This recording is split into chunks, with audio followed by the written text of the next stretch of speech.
नमस्कार दोस्तों, ICDS news की आज की इस खास वीडियो में आप सभी आंगनवाड़ी सेविका सहायिका मिनी बहनों के साथ साथ वीडियो देख रहे सभी भाई बहनों का हार्दिक स्वागत है। दोस्तों, आज की यह वीडियो आंगनवाड़ी और आशा बहनों के साथ साथ उनके परिवार और अन्य लोगों के लिए भी काफ़ी ज़्यादा इम्पोर्टेंट होने वाली है। खास करके उन लोगों के लिए जो कि बेरोजगार बैठे हुए हैं, उनके लिए एक सुनहरा मौका है, उसको हम आपको बताने वाले हैं। साथ में एक आंगनवाड़ी से जुड़ा हुआ लेटर भी दिखाएंगे। मगर उससे पहले आप लोग एक अच्छी खबर जान लीजिए कि उत्तर प्रदेश में आंगनवाड़ी बहनों को मोबाइल फ़ोन देने के लिए बजट जारी हो चुका है, जिस प्रक्रिया में आपको बता दें कि 9,440 रुपये की दर से 1,23,998 मोबाइल खरीदने के लिए बजट स्वीकृत हो चुका है। इसके बारे में हमने आपको कल एक वीडियो दिखाई थी, विस्तार से पूरी जानकारी दी थी। जिस भी भाई बहन को इस बारे में पूरी विस्तार से जानकारी लेनी है तो कल की वीडियो देख सकता है। इसके अलावा बहन मीरा शुक्ला जी के द्वारा एक खबर यह भी भेजी गई है कि आंगनवाड़ी के लिए 279 अरब रुपए मंजूर हो गए हैं। इसके बारे में भी हमने आपको कल एक वीडियो दिखाई थी, इसके बारे में पूरा विस्तार से बताया था। तो कल की वीडियो में आप लोग इसके बारे में भी विस्तार से जानकारी ले सकते हैं। इसलिए इस खबर में, इस वीडियो में हम इसके बारे में विस्तार से जानकारी नहीं दे रहे हैं, आपको सीधे हेडलाइन पढ़ के बता दे रहे हैं कि आंगनवाड़ी के लिए 279 अरब रुपये जो है मंजूर हो गए हैं। ये पैसे किस लिए मंजूर हुए हैं, किस लिए, कितने मंजूर हुए हैं, कब मंजूर हुए हैं, इन सब के बारे में विस्तार से अगर आपको जानकारी लेनी है तो आप कल की वीडियो देख सकते हैं। अब आइए आज की महत्वपूर्ण खबर की तरफ बढ़ते हैं। तो अब जो खबर हम आपको दिखाने वाले हैं उसको सभी आंगनवाड़ी बहनें ध्यान से सुने, आशा बहनें ध्यान से सुने। इनके अलावा इनके परिवार के लोग वीडियो को देख रहे हैं तो वो लोग भी ध्यान से सुने और समझें। और इसके अलावा अन्य कोई लोग भी जो आंगनवाड़ी या फिर आशा से संबंध नहीं रखते हैं वो लोग भी इस वीडियो को ध्यान से सुने। खास करके वो लोग जो इस वक्त बेरोजगार बैठे हैं, उनके पास कोई भी रोजगार नहीं है, तो रोजगार का एक सुनहरा मौका इस वीडियो में हम आपको देने वाले हैं। बहुत ही महत्वपूर्ण न्यूज़ है, तो सभी भाई बहन लास्ट तक वीडियो पे बने रहिए ताकि आपको पूरी सही जानकारी सटीक तरीके से मिल पाए। अगर आपको इस नौकरी की आवश्यकता नहीं है फिर भी आप लोग इस खबर को ध्यान लीजिए, इस नौकरी के बारे में जान लीजिए, क्योंकि कहीं ना कहीं आपके परिवार, आपके रिश्तेदार, आपके दोस्त, कोई ना कोई ऐसा होगा जो बेरोजगार बैठा है जिसको इस नौकरी की आवश्यकता है और बहुत ही अच्छी नौकरी है। इसलिए इस खबर को ध्यान से सुनिए। अब आपकी स्क्रीन पर एक हेडलाइन दिख रही होगी, आप देखिए कि पंचायत सहायकों और डेटा एंट्री ऑपरेटरों की होगी नियुक्ति। आपको बता दें कि ये जो नियुक्ति होगी उत्तर प्रदेश के ग्राम पंचायत वार होगी, यानी कि हर ग्राम पंचायत में ये भर्ती निकाली गई है। 2 भर्ती होंगी, पंचायत सहायक होंगे और डेटा एंट्री ऑपरेटर होंगी। तो इसके फॉर्म किस तरीके से भरे जाएंगे, इसके लिए क्या सैलरी होगी, कहाँ से फॉर्म मिल पाएंगे, सब कुछ आपको विस्तार से बताएंगे। और नियुक्ति किस प्रकार से होगी ये भी हम चीज़ें आपको बताएंगे। तो आपको बता दें कि इसके लिए जो फॉर्म भरे जाएंगे वो 2 तारीख से लेकर 17 तारीख तक भरे जाएंगे, यानी कि 2 अगस्त से लेकर 17 अगस्त तक इसके फॉर्म भरे जाएंगे। इसके लिए जो उम्र की बाध्यता रखी गई है वो 1 जुलाई 2021 को कम से कम जो है 18 वर्ष होना चाहिए और 40 वर्ष से अधिक नहीं होना चाहिए, इसकी योग्यता रखी गई है। इसके अलावा आपको बता दें कि हाई स्कूल और इंटर के मेरिट के आधार पर ये भर्ती की जाएगी, यानी कि आपके हाई स्कूल और इंटर के नंबरों को जोड़ा जाएगा, उनका औसत निकाला जाएगा और जिसका औसत सबसे अधिक होगा उसको इस भर्ती में शामिल किया जाएगा, उसको इसके लिए सिलेक्ट किया जाएगा। अब आइए जान लेते हैं कि इसके बारे में क्या प्रक्रिया होगी, कहाँ से फॉर्म मिलेंगे। तो इसके लिए जो फॉर्म मिलने का तरीका है वो कई जगह पे है, जैसे कि आप ग्राम प्रधान के जरिए भी इस फॉर्म को ले सकते हैं। अगर आप ग्राम प्रधान के जरिए लेना चाहेंगे तो अपने ग्राम प्रधान से संपर्क करें। इसके अलावा आप ब्लॉक से भी इसका फॉर्म ले सकते हैं और अगर कहीं भी नहीं जाना चाहते हैं तो इसके जो ऑफिशियल वेबसाइट है या फिर कहीं अन्य जगहों पर, कई ऑनलाइन वेबसाइटों पे इसके फॉर्म मिल जाएंगे आपको। इसके फॉर्म का जो फॉर्मेट है वो भी हम आपको दिखाने वाले हैं, वो उसमें क्या क्या चीज़ें भरी जाएंगी वो चीज़ें भी अभी हम आपको बताएंगे। मगर इसके पहले जान लीजिए कि ये चीज़ें कहाँ से मिल पाएंगी। तो आप लोगों को हमने बता दिया कि प्रधान के जरिए मिल सकता है, ब्लॉक के जरिए मिल सकता है, या फिर इन जगहों पर नहीं जाना चाहते हैं तो आप ऑनलाइन भी फॉर्म डाउनलोड कर सकते हैं, उसका प्रिंट आउट निकलवा सकते हैं, भर सकते हैं। आपको ये जानकारी होनी चाहिए कि ये जो फॉर्म भरा जाएगा वो ऑफलाइन भरा जाएगा, ऑनलाइन फॉर्म नहीं भरा जाएगा। इसके अलावा आपको बता दें कि इसमें एक चीज़ और क्लियर कर दी गई है कि जो है आरक्षण की जो पद्धति है, एक नया नियम लागू किया गया है। आप समझिए कि जैसे कि आपके यहाँ जो भी प्रधान की चुनाव में, जब प्रधानी का चुनाव हो रहा तभी 2-3 महीने पहले, तो वहाँ पर जो भी कैंडिडेट के लिए सीट आरक्षित थी, जैसे कि ओबीसी के लिए सीट आरक्षित थी, अगर आपके यहाँ ओबीसी के प्रधान हैं, ग्राम प्रधान हैं, तो केवल ओबीसी के कैंडिडेट ही इस फॉर्म को अप्लाई कर सकते हैं। जहाँ पर जनरल है वहाँ पर हर एक कैंडिडेट अप्लाई कर सकता है। एससी वाले एसटी में कर सकते हैं, एससी वाले एससी में और एसटी वाले एसटी में कर सकते हैं। इसके अलावा ज़्यादातर जहाँ पर जनरल है वहाँ पर जो है सभी लोग इसके लिए अप्लाई कर सकते हैं। तो ये बात आपको क्लियर हो चुकी होगी कि कौन कौन अप्लाई कर सकता है। जिस भी कैंडिडेट जिस भी कैटेगरी का प्रधान होगा, यानी कि जिस भी कैटेगरी के लिए प्रधानी का चुनाव लड़ा गया होगा। ऐसा नहीं है कि अगर जनरल में चुनाव लड़ा गया है और ओबीसी का कैंडिडेट प्रधान बन गया है तो केवल ओबीसी का भरेंगे, ऐसा नहीं है। अगर जनरल का जो कैंडिडेट चुनाव लड़ा गया है, इसमें जनरल के भी लड़े थे, ओबीसी के भी लड़े थे, तो यहाँ पर सभी लोग फॉर्म अप्लाई कर सकते हैं। लेकिन अगर जिसके हिसाब से आरक्षण के हिसाब से जैसे कहीं सीटें आवंटित की गई थी, तो जहाँ पर ओबीसी की सीट थी वहाँ पर केवल ओबीसी अप्लाई करेंगे, जहाँ एससी सीट थी वहाँ केवल एससी अप्लाई करेंगे। इस प्रकार से अप्लाई किया जाएगा। जिसकी भी मेरिट सबसे अधिक होगी उसका सिलेक्शन हो जाएगा। इसके अलावा 1 महीने में ज्वाइनिंग कर दी जाएगी। अब आइए आपको फॉर्म की तरफ बढ़ते हैं, लेकिन उससे पहले आपको बता दें कि इसमें सैलरी या फिर मानदेय कितना होगा।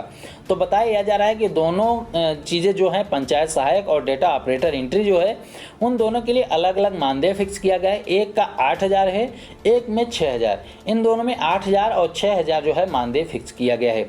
तो अब आइए आपको एक फॉर्म दिखाते हैं, फॉर्म का फॉर्मेट दिखाते हैं कि किस तरीके से कहाँ पर क्या चीज़ें भरनी है। जो भी इच्छुक अभ्यर्थी हैं उसको भर सकते हैं। आपकी स्क्रीन पर फॉर्म का फॉर्मेट दिख रहा होगा। यहाँ पर देखिए कि पंचायत सहायक / डाटा एंट्री ऑपरेटर है जो आवेदन है इसी प्रकार से भरा जाएगा। दोनों के आवेदन इसी प्रकार से भरे जाएंगे। यहाँ पर आपका जो है फोटो लगाया जाएगा। यहाँ पर देखिए स्पष्ट फोटो की बात कही गई है, तो स्पष्ट फोटो जिसमें आपका चेहरा एकदम साफ झलकता हो, कहीं पे आपका जो बैकग्राउंड हो एकदम प्लेन हो, ये सारी चीज़ों का ध्यान देना है आपको। इसके बाद आवेदक का नाम भरना है, जैसे कि हर फॉर्म में भरा जाता है, पिता और माता का नाम। उसके बाद जन्म तिथि, जो आपके हाई स्कूल में जन्म तिथि लिखी गई है वो जन्म तिथि इसमें लिखनी है। उसके बाद आयु आपकी कितनी हो गई है, 1 जुलाई 2021 को आपकी आयु कितनी हो गई उसको लिखना है, कितने वर्ष, कितने महीने, कितने दिन की आयु हो गई। उसके बाद आपको देखिए कि यहाँ पर क्या चीज़ें भरी गई हैं कि जेंडर कैंडिडेट, यानी कि क्या चीज़ें हैं, महिला हैं, पुरुष हैं या फिर अन्य हैं, जो भी चीज़ें हों यहाँ पर भरना है जेंडर। उसके बाद श्रेणी, जैसे कि अनुसूचित हैं, एससी हैं, एसटी हैं, ओबीसी हैं, सामान्य हैं, यहाँ पर भर देना है। उसके बाद पत्र व्यवहार का पता, यानी कि आपका जो पता, स्थायी पता है, उसको भरना है। आपको बता दें कि आप अपने ही ग्राम पंचायत में फॉर्म को भर सकते हैं, इस बात का भी आपको ध्यान देना है। तो इसलिए यहाँ पर पत्र व्यवहार का पता मांगा जा रहा है। उसके बाद मोबाइल नंबर। उसके बाद आपकी जो शैक्षणिक योग्यता होगी उसके लिए एक पूरा श्रेणी बनाया गया है, डाटा बनाया गया है कि कहाँ पर क्या चीज़ें भरनी है। तो यहाँ पर देखिए कि परीक्षा का नाम, यानी कि हाई स्कूल, इंटर या फिर ग्रेजुएट है तो वो भी चीज़ें भरनी है। तो जो भी चीज़ें हैं, अगर ग्रेजुएट हैं तो आपको शायद वरीयता मिल जाए, लेकिन ऐसी कोई बात इसमें कही नहीं गई है। लेकिन अगर आप ग्रेजुएट हैं तो निश्चित रूप से भर सकते हैं। तो यहाँ पर हाई स्कूल परीक्षा उत्तीर्ण होने का वर्ष, कौन से सन में आपने परीक्षा पास की, उसके बाद आपको यहाँ पर भरना है कौन से बोर्ड के तहत, विषय क्या क्या थे, उसके बाद श्रेणी क्या रही, फर्स्ट डिवीजन, सेकंड डिवीजन क्या श्रेणी थी, यहाँ पे भरना है। उसके बाद परसेंटेज यहाँ पे भरना है, जो भी परसेंटेज आपके थे यहाँ पे भरना है, क्योंकि आपको बता दें कि परसेंटेज के अकॉर्डिंग ही ये चीज़ें होंगी।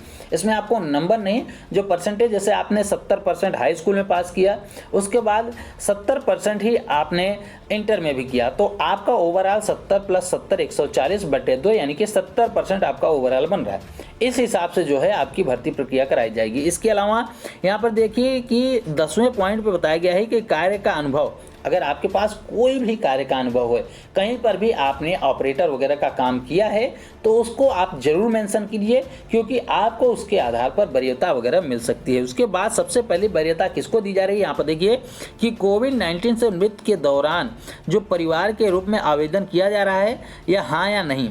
जैसे कि आपके परिवार में, जिसके भी परिवार में कोविड की वजह से उनके परिवार में जो गार्जियन वगैरह हैं मर चुके हैं, तो अगर उनके थ्रू आवेदन कर रहे हैं तो आपको यहाँ पर हाँ या नहीं पे टिक करना है। हाँ कर रहे हैं तो हाँ, नहीं कर रहे हैं तो नहीं। अगर आपके परिजन में किसी की मृत्यु नहीं है तो नहीं, क्योंकि इसमें उसको वरीयता मिलने वाली है।